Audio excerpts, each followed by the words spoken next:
ఆయనకు వాత్సల్యత పుట్టుచున్నది.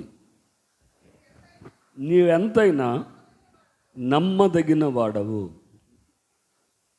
అనుదినము ఆయనకు నూతనముగా వాత్సల్యత పుట్టుచున్నది. అనుదినము ఆయనకు నూతనముగా వాత్సల్యత పుట్టుచున్నది.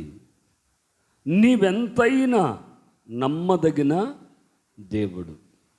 చూడండి, చదివిన వాక్య భాగాన్ని మనం పరిశీలన చేస్తే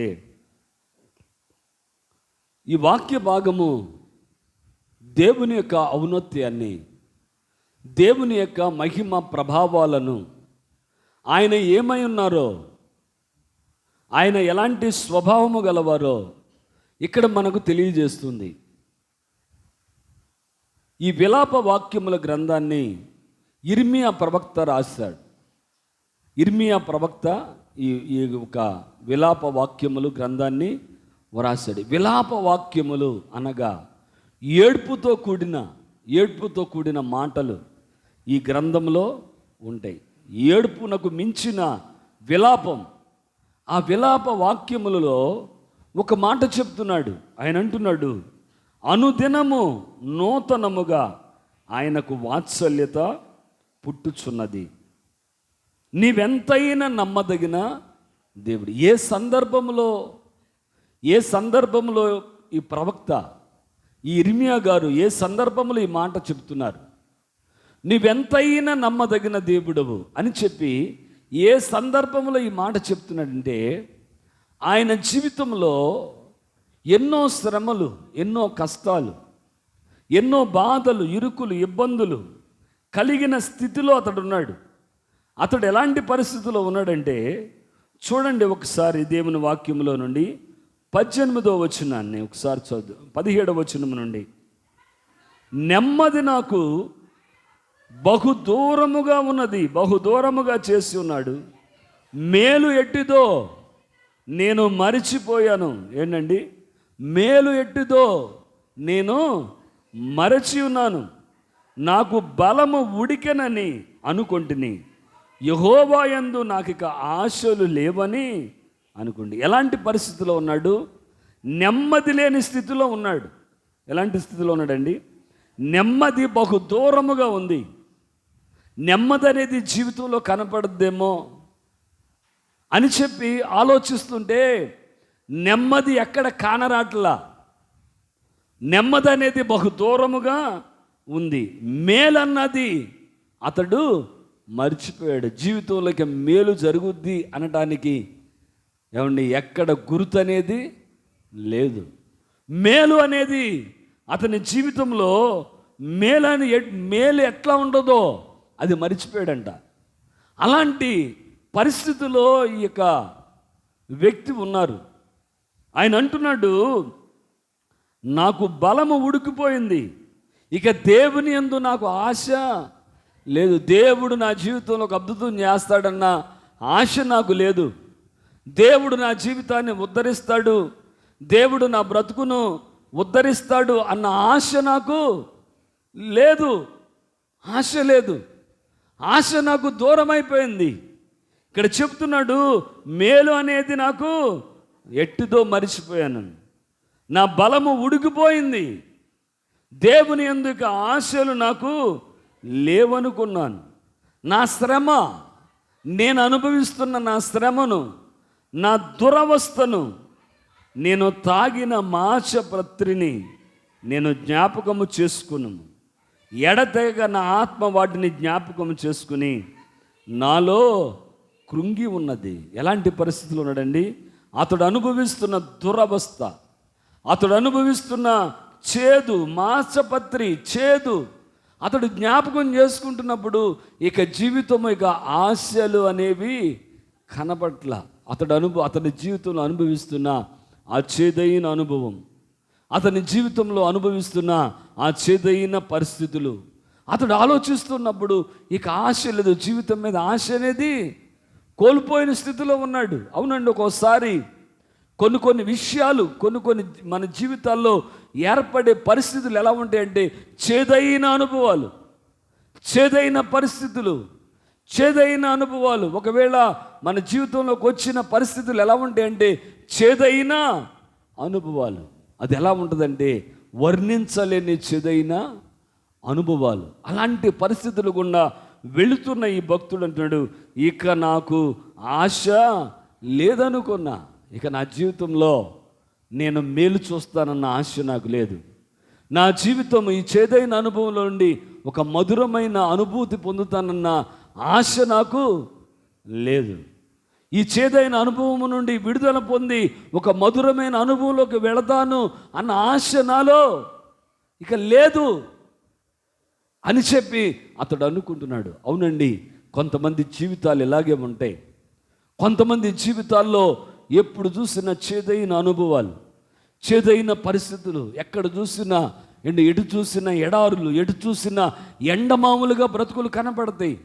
ఇక జీవితంలో ఏమండి మధురమైన క్షణాలను అనుభవిస్తాము అన్న ఆశ వారి జీవితాలకు ఉండదు. ఎటు చూసినా విషమ పరిస్థితులు కనబడతాయి. ఇసుమంత మార్పు అనేది జీవితంలో కలుగుద్ది అనటానికి ఏమండి ఇసుమంత అవకాశం కూడా కనపడదు. అలాంటి పరిస్థితుల్లో ఎలా ఉంటారంటే కృంగిపోయిన స్థితిలో ఉంటారు. ఇక జీవితం మీద ఆశలు అడిగారిన స్థితిలో ఉంటారు. అవునండి, కొన్ని పరిస్థితుల్లో శ్రమ వస్తుంది, కష్టం వస్తుంది, బాధ వస్తుంది. అలాంటి పరిస్థితిలో ఈయన అంటున్నాడు, నాకు ఇక మేలు చూస్తానన్న ఆశ లేదు.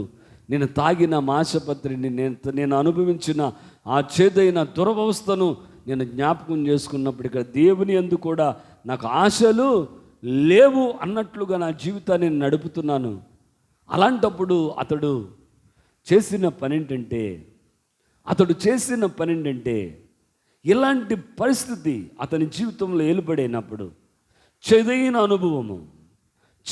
అనుభవము ఏమండి ఆశలు లేని స్థితి జీవితంలో, ఏమండి పరిస్థితులన్నీ ఎటు చూసిన దారులన్నీ మూసుకుపోయిన పరిస్థితిలో అతడు జ్ఞాపకం చేసుకున్నది ఏంటంటే తెలుసా, అతడు చేసిన ఒక మంచి పని ఏంటంటే, ఒకసారి చూడండి 21వ వచనం, నేను దీనిని జ్ఞాపకం చేసుకొనగా నాకు ఒక ఆశ పుట్టుచున్నది. ఏంటండి, నేను దీనిని జ్ఞాపకం చేసుకొనగా నాకు ఒక ఆశ. ఇప్పుడు దేన్ని జ్ఞాపకం చేసుకున్నాడు? దీనిని నేను జ్ఞాపకం చేసుకొనగా నాకు ఆశ పుడుతుంది. అతని జీవితంలోకి వచ్చిన శ్రమను, దుఃఖాన్ని, కష్టాన్ని, చేదును, ఆ పరిస్థితులను జ్ఞాపకం చేసుకున్నంతసేపు అతడు కృంగిపోయాడు, అతడు బలహీనుడైపోయాడు. ఇవన్నిటినీ అతని జీవితంలోకి వచ్చిన ఆ పరిస్థితులన్నిటినీ జ్ఞాపకం చేసుకున్నంతసేపు అతడు కృంగిపోయాడు. ఇక నాకు నా ఆశలు లేవు, నా జీవితానికి మేలనేది నేను చూడలేను అన్న పరిస్థితిలోకి వెళ్ళిపోయాడు. కానీ అతడు ఒక దాన్ని జ్ఞాపకం చేసుకుంటున్నాడు. అదేంటంటే యెహోవా కృపగలవాడు. దేవుని స్తోత్రాలు చెప్పు, హల్లెలూయా.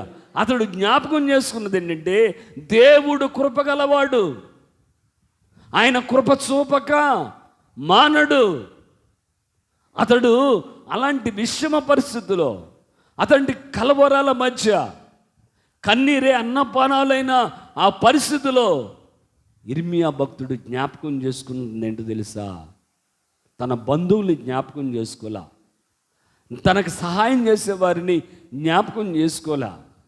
అతని జీవితంలో అతడు జ్ఞాపకం చేసుకున్నది ఏంటంటే యెహోవా కృపగలవాడు. ఎలాంటి వాడండి? మనం ఆరాధించే దేవుడు కృపగల దేవుడు అండి. నీ ఎడల, నీ కుటుంబం పట్ల, నీ జీవితంలో కృప చూపే దేవుడు. మనం జ్ఞాపకం చేసుకోవాల్సింది, మనం అనుభవిస్తున్న శ్రమలను జ్ఞాపకం చేసుకుంటే మనం కృంగిపోతాం. మన స్థితిగతులను మనం జ్ఞాపకం చేసుకుంటే ఇక మనకు ఆశలు ఉండవు. ఇక నా జీవితంలో మేలనేది చూడలేను, నా జీవితంలో ఇక ఈ యొక్క మధురమైన క్షణాన్ని అనుభవించలేను అని చెప్పి మనమేమవుతుంటే కృంగిపోతాం, ఏమండి నిరాశ పడిపోతాం, నిరీక్షణ లేని వారమైపోతాం. జీవితం అప్పటితోనే ముగించి వేయబడుతుంది. ఇతని జీవితంలో వచ్చిన ఆ చీకటి అనుభవం, ఆ మాచపత్రి అనుభవం, ఆ పరిస్థితిలో ఈ భక్తుడు ఏమి జ్ఞాపకం చేసుకున్నాడంటే యెహోవా కృపగలవాడు. దేవుని స్తోత్రాలు చెప్తాం. హల్లెలూయా. యెహోవా కృపగలవాడు. అవునండి, మనం ఆరాధించే దేవుడు ఎవరంటే ఆయన కృపగలవాడు. ఆయన కృపగలవాడండి. మన ఎడల ఆయన ఎందు భయభక్తులు గలవాడు ఎలా ఆయన కృప చూపే దేవుడు. ఇక్కడ అంటున్నాడు యెహోవా కృపగలవాడు, ఆయన వాత్సల్యత ఎడతెగక నిలుచుచున్నది. ఏంటండి? ఆయన వాత్సల్యత ఎడతెగక నిలుచున్నది కనుక మనము నిర్మూలము కాలేదు. దేవుని స్తోత్రాలు చెప్తాం. హల్లెలూయా. ఎన్ని శ్రమలు వచ్చినా, ఎన్ని కష్టాలు వచ్చినా, ఎన్ని బాధలు వచ్చినా, ఎన్ని ఉప్పెనలు, ఏమండి సముద్రము పొంగి మన మీద పొర్లుతూ ఉన్నా, ఇక్కడ అంటున్నాడు ఇలాంటి పరిస్థితిలో నేను నిర్మూలము కాకపోవడానికి గల కారణం ఏంటంటే ఆయన వాత్సల్యత ఎడతెగక నిలుచుచున్నది. ఏంటండి? ఆయన వాత్సల్యత ఎడతెగక నిలుచున్నది కనుక మనము నిర్మూలము కాలేదు. అవునండి, దేవుని కృప, దేవుని వాత్సల్యత, ఆయన ప్రేమ మన ఎడల ఎడతెగక నిలుచున్నది కనుక మనము నిర్మూలము కాలేదు. ఆయన పేరేంటంటే అనుదినము ఆయనకు వాత్సల్యత పుట్టుచు. అనుదినము దినదినము మన ఎడల ఆయనకు వాత్సల్యత పుట్టుచున్నది. అనుదినము వాత్సల్యత పుట్టుచుందండి. నీ పట్ల, నీ కుటుంబం పట్ల, నువ్వు అనుభవిస్తున్న ప్రతి పరిస్థితిని బట్టి దేవునికి ఆయన వాత్సల్యత మన మీద పుట్టుచుంది. మరి మన జీవితాల్లో దేవుని కృపను మనం ఏం చేయాలంటే నిత్యము ఆయన కృప మీద ఆనుకునే వారిగా ఉండాలి. ఆయన కృప మీద ఆనుకోవాలి. భక్తుడైన, ఏమండి దైవజనుడైన పౌలు గారు తన జీవితంలో అనారోగ్యం వచ్చింది. తన జీవితంలో అనారోగ్యము వచ్చింది. దైవజనుడైన ఏమండి పౌలు గారు తన చేతి రుమాలు తాకితే స్వస్థతలు జరిగినాయి. అతడు ఎన్నో అద్భుతాలు చేశాడు. చనిపోయిన ఏమండి అనేకులను ఆయన బ్రతికించాడు. అనేక మంది రోగులను స్వస్థపరిచాడు. అలాంటి దైవజనునికి ఒక భయంకరమైన ఏమండి కళ్ళజబ్బు వచ్చింది. దాని విషయమై అతడు దేవుని సన్నిధిలో ప్రార్థన చేశాడు. అతడు దేవుని సన్నిధిలో ప్రభువా ఈ జబ్బును నాలోని తీసివే ప్రభువా అని అనేక సార్లు ప్రార్థన చేస్తే దేవుడేమన్నాడు తెలుసా? నా కృప నీకు చాలు, నీ బలహీనతలో నా శక్తి నీలో పరిపూర్ణమవుద్ది. ఒకవేళ నువ్వు బలహీనుడివయ్యావా, బలహీన అవస్థలో ఉన్నావా, అయితే నా కృప ఏం చేస్తుందంటే నిన్ను బలపరుస్తుంది. నీ బలహీనతలో నా శక్తి నిన్ను పరిపూర్ణము చేస్తుంది, నిన్ను బలపరుస్తుంది, నిన్ను ఇంకను నూతన పరుస్తుంది, నిన్ను ఇంకను బలపరుస్తుంది, నిన్ను ఇంకను బలపరిచి నీ జీవితంలో ఆశీర్వాదాన్ని ఇస్తుంది. నా శక్తి పరిపూర్ణము అవుతుంది. ఏమన్నాడండి? నీ బలహీనతలో నా శక్తి ఏమవుతుందంటే పరిపూర్ణమవుతుంది. దేవుని స్తోత్రాలు చేద్దాం. హల్లెలూయా. మన జీవితాల్లో వచ్చిన పరిస్థితులను బట్టి మనం ఎన్నడూ కృంగిపోకూడదు. మన జీవితాల్లోకి వచ్చిన విషమ పరిస్థితులను బట్టి మనం ఎన్నడూ అధైర్యపడకూడదు. మనం ఏం చేయాలంటే దేవుని కృపను జ్ఞాపకం చేసుకోవాలి. ఆయన కృపను మనము జ్ఞాపకం చేసుకున్నప్పుడు మనకు ఒక ఆశ పడుతుంది. జీవించాలని ఒక ఆశ, బ్రతకాలి అని ఒక ఆశ, ప్రభు కొరకు బ్రతకాలి అని ఒక ఆశ పడుతుంది. మనము మనుషుల వైపు చూసి ఏమన్నా రాజులను నమ్ముకుని, అధికారులను నమ్ముకున్నట కంటే యెహోవా మీద ఆశ పెట్టుకునుట మేలు. చూడండి, కీర్తనల గ్రంథంలో 118వ అధ్యాయంలో ఒక మంచి మాట ఉంటుంది. చూడండి, 118వ అధ్యాయం 8వ వచనం. మనుష్యులను నమ్ముకొనుట కంటే యెహోవాను ఆశ్రయించుట మేలు, రాజులను నమ్ముకొనుట కంటే యెహోవాను ఆశ్రయించుట మేలు. ఎవరినండి? మనుషులను నమ్ముకొనుట కంటే. యెహోవాను ఆశ్రయించుట మేలు. రాజులను నమ్ముకొనుట కంటే యెహోవాను ఆశ్రయించుట మేలు. మనుషులను నమ్మకూడదు. ఏమండి, మనుషులను, రాజులను, అధికారులను మనం నమ్మితే మన జీవితాల్లో మేలు అనేది పొందలేం. మన జీవితానికి ఒక ఆశ పుట్టాలంటే యెహోవా కృపగలవాడు, యెహోవా కృపగలవాడు, నిత్యము ఆయన కృప ఎడతెగక మన మీద నిలుచుచున్నది అని చెప్పి మనం ఏం చేయాలంటే దేవుని కృప మీద ఆశ పెట్టుకోవాలి. దేవుని కనికరం మీద మనము ఆశ పెట్టుకోవాలి. దేవుని మీద ఆశ పెట్టుకునేవాడు ఎన్నడూ కూడా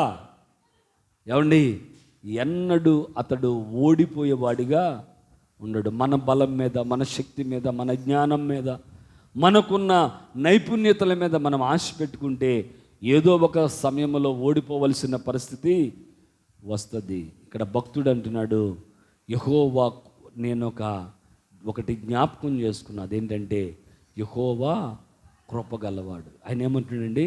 యెహోవా కృపగలవాడు, ఆయన కృప చూపుతాడు, ఆయన కోపించుతూనే వాత్సల్యత చూపుతాడు. ఆయన అంటున్నాడు, నేను దీనిని జ్ఞాపకం చేసుకొనగా నాకు ఒక ఆశ పుట్టుచున్నది, అదేంటంటే యెహోవా కృపగలవాడు. ఆయన కృప ఏం చేస్తుందంటే బలహీనులను బలవంతులుగా చేస్తుంది. దేవుని స్తోత్రాలు చెప్దాం. హల్లెలూయా. బలహీనులను బలవంతులుగా మారుస్తుంది. వ్యాధిగ్రస్తులను ఆరోగ్యవంతులుగా మారుస్తుంది. నిరాశలో ఉన్న వారికి నిరీక్షణ. మనం అందుకని ఏం చేయాలంటే దేవుని కృప మీద ఆనుకోవాలి.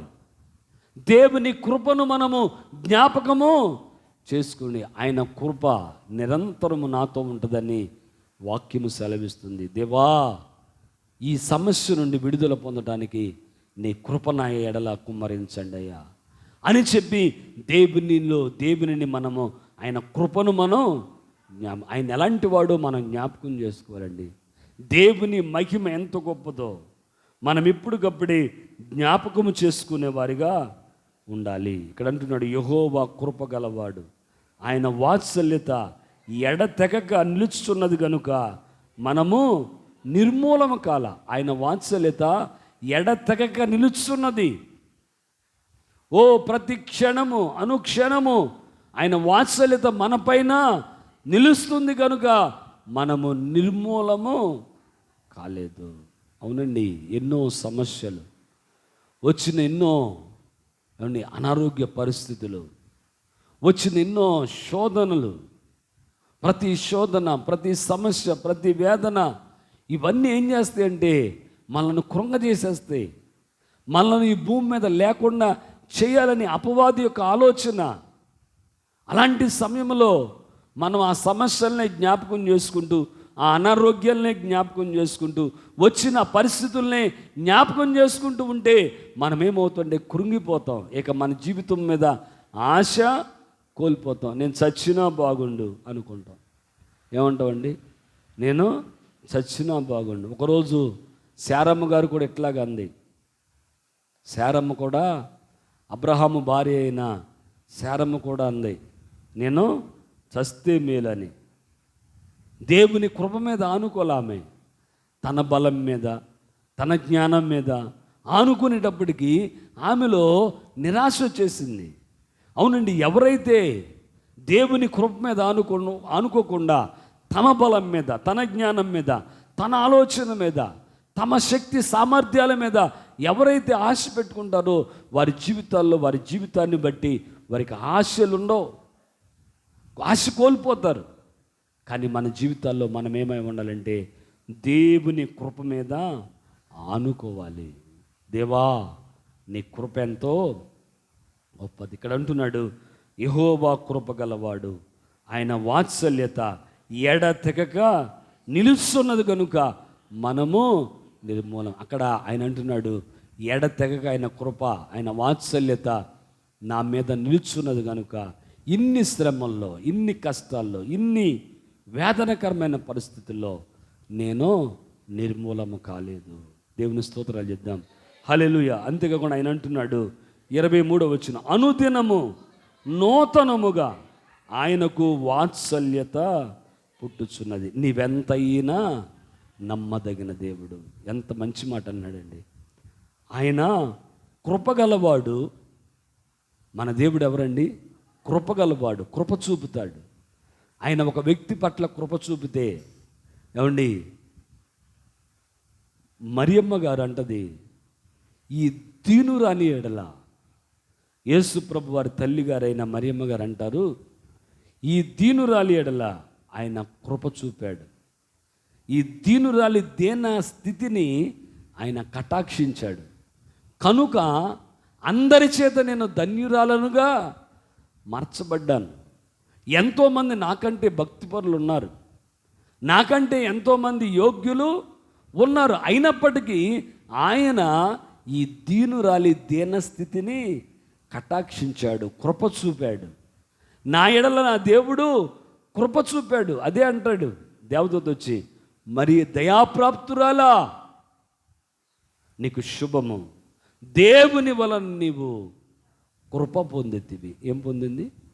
దేవుని వలన నీవు కృప పొందింది. ఆమె కృప పొందినప్పుడు దీనురాలు ధన్యురాలు అయిపోయింది. దేవుని స్తోత్రాలు చెప్తాం.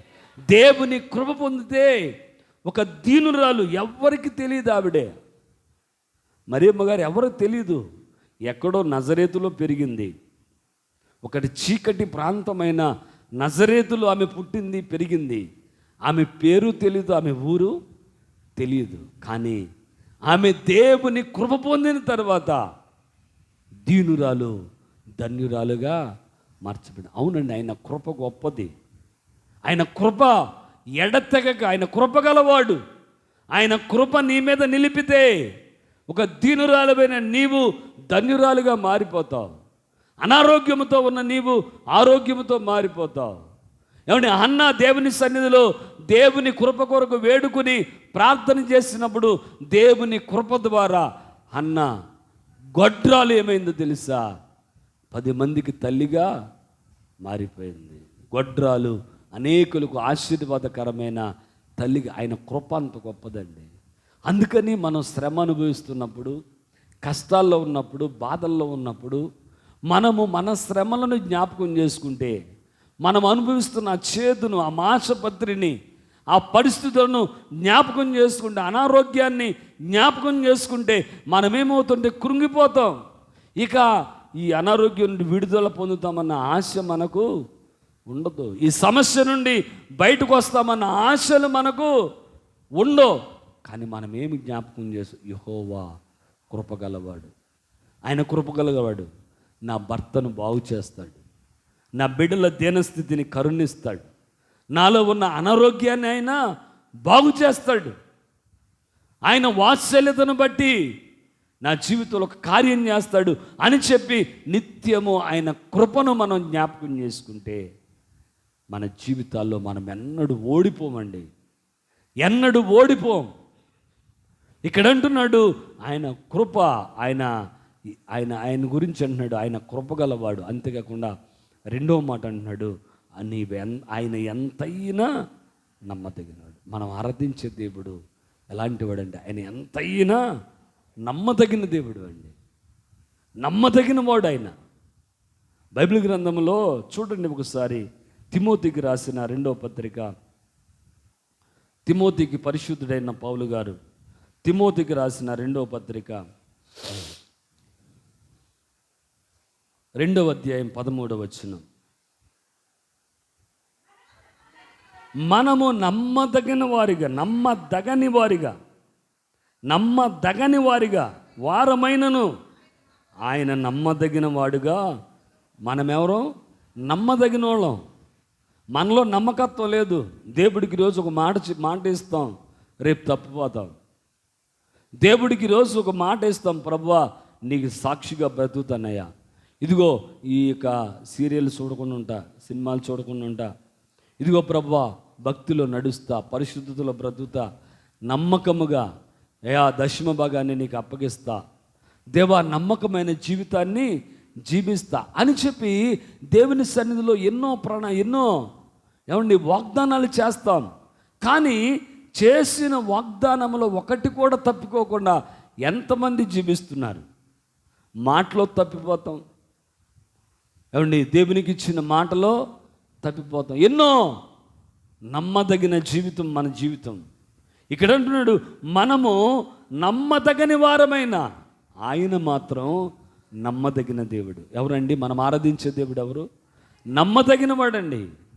నువ్వు నమ్మకం లేనివాడు కావచ్చు, కానీ ఆయన అంటున్నాడు, ఆయన నమ్మదగిన వాడిగా ఉండును. ఆయన తన స్వభావమునకు విరోధముగా ఏది చేయడు. ఆయన ఎవరండి? నమ్మదగిన దేవుడు. నీ జీవితంలో నమ్మకమైన కార్యాలు చేస్తాడు. ఆయన స్వభావానికి విరోధముగా ఏది చేయడు. ఆయన స్వభావం ఎలాంటిది? ప్రేమించే స్వభావం, దయచూపే స్వభావం, కరుణించే